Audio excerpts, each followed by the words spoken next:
এই যে সোনামণি, কি খবর তোমার? আমি তো ভালোই না। সুখের সন্ধানে তুমি যার কাছে গেলা, সরি, তুমি যাদের কাছে গেলা সেখানে কি সুখ খুঁজিয়া পাইলা? লাস্ট যাকে নিয়ে গর্ব করে বললা আমি নাকি তাহার মুখের সমান না, শেষ পর্যন্ত কি শুনলাম? সে নাকি প্লে বয়।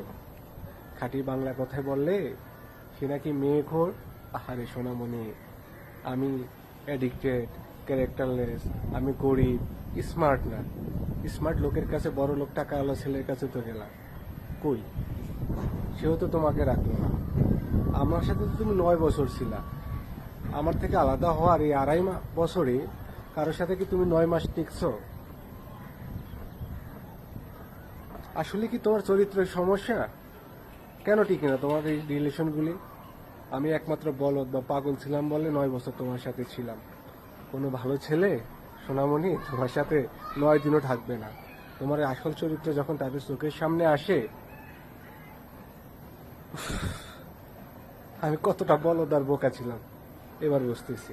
এই 9 বছর ধরে তোমার অত্যাচার সহ্য করছে। খুব আনন্দ লাগতেছে তোমার এই সুখের দিনগুলা দেখে। আমার এত সুখী তুমি, অনেক সুখী। আমার খুব আনন্দ লাগতেছে তোমার এই সুখগুলি দেখে। আমি তো তোমাকে এরকম সুখে রাখতে পারি নাই, তাই না? খুব আনন্দে আছো এখন। ভালো থেকে সোনামণি, তোমার জন্য দোয়া রইল। আর অনেক দূর এগিয়ে যাও। এই তো মার্কেটে উঠছো, চাহিদা অনেক। এটা তোমাদের বংশগত, ফ্যামিলিগত ঐতিহ্য। আগের আল যেভাবে যায় পরের আলগুলো সেভাবে যাবে। এটা আমার কিছু বলার নেই।